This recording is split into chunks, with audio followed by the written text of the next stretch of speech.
രണ്ട് മീഡിയയാണ്, നാടകവും സിനിമയും രണ്ട് മീഡിയ തന്നെയാണ്. അതിൻ്റേതായ റിസ്ക് രണ്ടിനുമുണ്ട്. എളുപ്പമല്ല. നാടകം ചെയ്യുന്ന പോലെ തന്നെ നാടകവും റിസ്ക് തന്നെയാണ്, അപ്പോൾ സിനിമയും അതുപോലെ തന്നെ റിസ്ക് ഉള്ള എലമെൻറ്റ്സ് തന്നെയാണ്. എങ്കിലും പുതിയൊരു എക്സ്പീരിയൻസ് ആയിരുന്നു.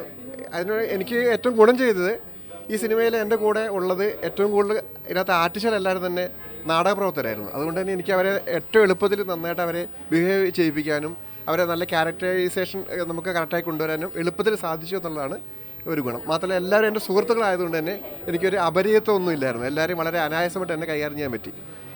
ഇല്ല, നാടകം പോലെ ഉണ്ട് എന്ന് പറയുന്ന ഒരു മോശം പ്രയോഗമായിട്ട് ഞാൻ ഒരിക്കലും പറയില്ല. കാരണം ഈ സിനിമയാണെങ്കിലും നാടകമാണെങ്കിലും എന്താണെങ്കിലും ഡ്രാമ ഇല്ലാണ്ട് ഒരു സീക്വൻസുകളും നമുക്ക് സിനിമയിൽ വർക്കൗട്ട് ചെയ്യാൻ പറ്റില്ല.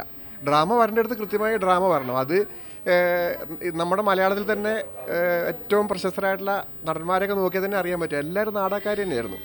അപ്പോൾ ഡ്രാമ വരേണ്ട ഏരിയയിലാണെങ്കിൽ ഡ്രാമ കൃത്യമായിട്ട് വരണം എന്നാണ് ഞാൻ ആഗ്രഹിക്കുന്നത്, സിനിമയിലാണെങ്കിലും നാടകത്തിലാണെങ്കിലും. ഒരു മോശം പ്രയോഗമായിട്ട് എനിക്ക് തോന്നുന്നില്ല. അത് മോശമായിട്ട് പറയുന്നത് എന്താണെന്ന് എനിക്ക് അറിഞ്ഞുകൂടാ. നല്ല റിസ്ക് ആയിരുന്നു. കാരണം ഞാൻ ഇതിൻ്റെ ഈ സിനിമേൻ്റെ റിലീസിങ് ടൈമിൽ തന്നെ ഞാൻ ഡ്രാക്കുള എന്ന് പറഞ്ഞിട്ടുള്ളൊരു നാടകത്തിൻ്റെ ക്യാമ്പിലായിരുന്നു. അപ്പോൾ അത് രണ്ടും കൂടെ അഡ്ജസ്റ്റ് ചെയ്ത് പോകാൻ കുറച്ച് റിസ്ക് ആയിരുന്നു സംഗതി. പക്ഷേ എങ്കിലും അത് എൻ്റെ കൂടെയുള്ള മറ്റ് ഒരുപാട് ആളുകളുണ്ടായിരുന്നു ഹെൽപ്പ് ചെയ്യാൻ വേണ്ടിയിട്ട്. നമ്മുടെ പ്രൊമോഷൻ ടീം, അതുപോലെ തന്നെ സുഹൃത്തുക്കളായിട്ടുള്ള ഒരുപാട് പേര് രണ്ട് സ്ഥലത്തും കൃത്യമായി ബാലൻസ് ചെയ്തിട്ട് പോയിട്ടുണ്ട്. അതുകൊണ്ട് തന്നെ അത് ഞാൻ അങ്ങനെ കാര്യമായിട്ട് അറിഞ്ഞില്ല എന്നുള്ളതാണ് എൻ്റെ യാഥാർത്ഥ്യം.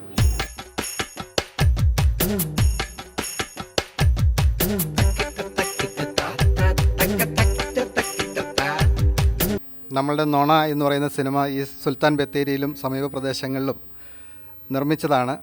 അതോടൊപ്പം തന്നെ ഇതിനകത്തുള്ള ഒട്ടുമിക്ക കലാകാരന്മാരും ഇതിൻ്റെ സംവിധായകനും എല്ലാം വയനാട്ടുകാരനാണ്. ആ 25ാമത്തെ ദിവസത്തിൻ്റെ ഒരു സക്സസ്സാണ് നമ്മളിവിടെ ആഘോഷിക്കുന്നത്. ആ ആഘോഷത്തിൻ്റെ ഭാഗമായിട്ട് നമുക്കിവിടെ അതിലെ കലാകാരന്മാരുണ്ട്, സംവിധായകനുണ്ട്, അതുപോലെ തന്നെ ഇതിൻ്റെ ക്യാമറാമാനുണ്ട്, അഭിനയിച്ച പലരുമുണ്ട്. അപ്പം നിങ്ങളുടെ എല്ലാം സ്നേഹാദരങ്ങൾ സ്വീകരിച്ചുകൊണ്ടാണ് ഈ സിനിമ മുമ്പോട്ട് പോയിക്കൊണ്ടിരിക്കുന്നത്.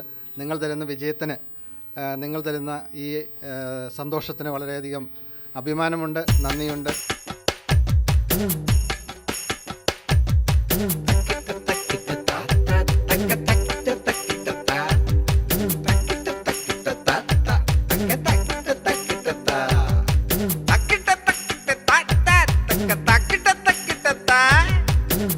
എല്ലാ സിനിമകളും തന്നെ ഒരുപക്ഷെ സാമ്പത്തിക ലാഭത്തിന് വേണ്ടിയിട്ടായിരിക്കും. അങ്ങനെ ഒരു പ്രത്യേക ഉദ്ദേശത്തിലാണോ ഈ സിനിമ എടുത്തതെന്നുള്ളത് അത് നിങ്ങൾക്ക് സിനിമ കാണുമ്പോൾ മനസ്സിലാവും. അതൊരു കൊമേഴ്സ്യൽ ജോണറിലല്ല ഈ പടം പിടിച്ചിരിക്കുന്നത്. വളരെ ഭാവതീവ്രമായ ഒരു കഥയും കെട്ടുറപ്പുള്ള ഒരു കഥയോടുകൂടെ തന്നെ നല്ല അഭിനേതാക്കളെയും, നിങ്ങൾക്കറിയാം മെയിൻ സ്ട്രീമിലുള്ള ആരുമില്ല, ഇന്ദ്രൻ ചേട്ടനല്ലാതെ വേറെ ആരുമില്ല അതിനകത്ത്. അപ്പം അതുപോലെ തന്നെ നാടകരംഗത്തുള്ള നല്ല ശേഷിയുള്ള കലാകാരന്മാരെ തന്നെയാണ് ഇതിനകത്തേക്ക് തിരഞ്ഞെടുത്തത്. പിന്നെ ഇതിൻ്റെ കഥ വളരെ സെറ്റിൽഡായിട്ടുള്ള ഒരു സമൂഹത്തിലൂടെ നമ്മൾ പറയുന്ന കഥ എന്ന് പറയുന്നത് പഴയ പാവപ്പെട്ടവരുടെ അല്ലെങ്കിൽ ദുർബലരുടെ, അശരണരുടെ കഥയാണ് നമ്മൾ പറയുന്നത്. ആ രീതിയിലുള്ളൊരു കഥയാണ് നമ്മൾ ആദ്യമേ തന്നെ പ്രപ്പോസ് ചെയ്തും അതനുസരിച്ചാണ് മുമ്പോട്ട് പോയത്. ഇതിൻ്റെ ലാഭത്തെപ്പറ്റിയൊന്നും നമ്മൾ കൂടുതൽ ചിന്തിച്ചിട്ടില്ല എന്ന് തന്നെ പറയാം. ഒരു പ്രത്യേക മെസ്സേജ് ജനങ്ങളിലേക്ക് എത്തിക്കണം എന്നുള്ളൊരു ഉദ്ദേശമായിരുന്നോ ഇതിൻ്റെ? തീർച്ചയായിട്ടും മെസ്സേജുകളില്ലാത്ത സിനിമകളാണ് നമ്മൾ കണ്ടുകൊണ്ടിരിക്കുന്നത്. ആ ആർഭാടങ്ങളിൽ നിന്ന് അപ്പുറത്തേക്ക് റിയൽ ലൈഫിൽ ഉള്ള സിനിമകളും വരുന്നുണ്ട്. പലപ്പോഴും അത് ശ്രദ്ധിക്കപ്പെടാതെ പോകുന്നത് ഉണ്ട്. പക്ഷേ ഇതിപ്പോൾ ഇവിടെ വയനാട്ടിൽ ചിത്രീകരിച്ചുകൊണ്ടായിരിക്കാം 3ാമത്തെ ആഴ്ചയാണ് ഇവിടെ ഓടുന്നത്. മറ്റുള്ള തിരുവനന്തപുരം സ്റ്റേഷനിലും 3 ആഴ്ച ഓടി. എറണാകുളത്ത് പുതിയ പടങ്ങൾ വന്നു കഴിഞ്ഞപ്പോൾ അതിൻ്റെ ഒരു തള്ളലിൽ നമ്മളുടെ പടത്തിന് തിയേറ്ററുകൾ ലഭിക്കാതെ പോയി. പ്രൊഡ്യൂസർ എന്നുള്ള നിലയിൽ താങ്കൾ തൃപ്തനാണോ? ഞാൻ വളരെ സംതൃപ്തനാണ്. സിനിമയുടെ ഒരു രീതിയും സിനിമയുടെ പ്രൊഡക്ഷനും എല്ലാം, അതിൻ്റെ സംവിധാനവും എല്ലാം ഞാൻ സംതൃപ്തനാണ് ആ കാര്യത്തിൽ. ബാക്കി എന്താ സംതൃപ്തിയില്ലാത്തതെന്ന് വെച്ചാൽ ഒന്നും സംതൃപ്തിയില്ലാത്തതൊന്നുമില്ല, എല്ലാ രീതിയിലും സംതൃപ്തനാണ്. അപ്പോൾ എന്തായാലും കൂടുതൽ നല്ല സിനിമകൾ ഉണ്ടാവട്ടെ എന്ന് ആശംസിക്കുകയാണ്. കൂടുതൽ നല്ല ജനങ്ങളിലേക്ക് ഇറങ്ങാൻ കഴിയട്ടെ എന്ന് ആശംസിക്കാം.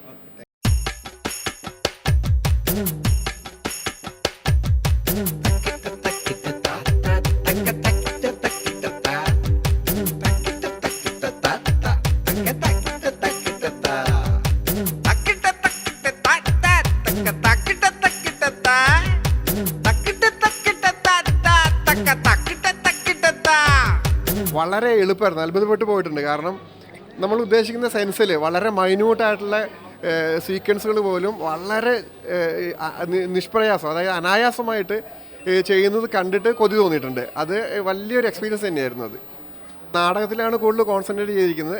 നാടകങ്ങൾ കുറച്ചെണ്ണം തീരാനുണ്ട്, പുതിയ വർഷത്തെ നാടകങ്ങളൊക്കെ ചെയ്യാനുണ്ട്. അപ്പോൾ അതിന് ശേഷം എന്തായാലും ആലോചിക്കാമെന്ന് മാത്രമാണ് പറയാൻ പറ്റുള്ളൂ. സിനിമയിലേക്ക് വരാനുള്ള ഒരു പ്രധാന കാരണം ലോക്ക്ഡൗൺ ആയിരുന്നു. ലോക്ക്ഡൗൺ സമയത്താണ് നമ്മളിത് പ്ലാൻ ചെയ്യുന്നത്. കാരണം നാടകക്കാരെല്ലാവരും തന്നെ ഒരു പണിയില്ലാണ്ട് വീട്ടിൽ കുത്തിരിക്കുന്ന സമയമായിരുന്നു. ആ സമയത്ത് ആണ് നമ്മൾ സിനിമേനെക്കുറിച്ച് ചിന്തിക്കുന്നത്. കാരണം നമുക്ക് സമയമില്ലായിരുന്നു.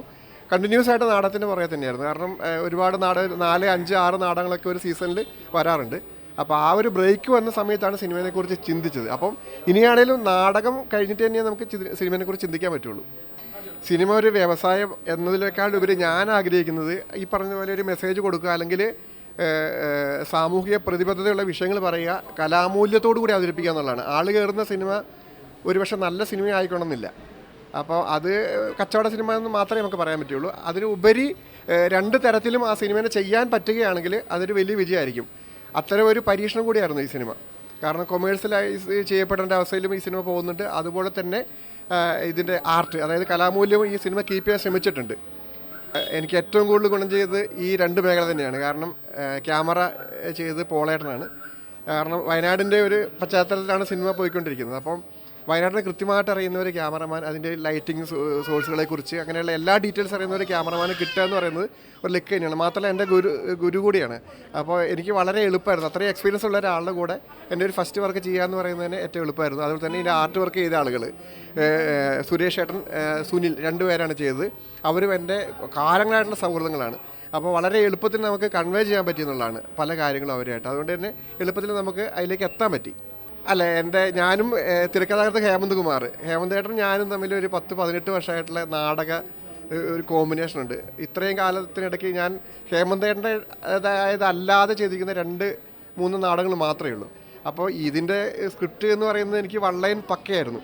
സ്ക്രിപ്റ്റ് എനിക്ക് ഈ ലൊക്കേഷനിൽ വെച്ചിട്ടാണ് ഇത് കിട്ടുന്നത് തന്നെ. കാരണം എനിക്ക് ഷൂട്ട് തുടങ്ങുന്ന സമയത്ത് 10 സീനേ എൻ്റെ കയ്യിലുള്ളൂ. ബാക്കിയെല്ലാം പുള്ളി ഇവിടെ വന്നിരുന്നിട്ടാണ് എഴുതുന്നത്. പക്ഷേ വൺലൈൻ എനിക്ക് പക്കയായിരുന്നു. അത് ഒരു കെമിസ്ട്രി വേറെ രീതിയിൽ വർക്കൗട്ട് ചെയ്യുന്നൊരവസ്ഥയുണ്ട് ഞങ്ങൾ തമ്മിൽ. എളുപ്പമായിരുന്നു അത്.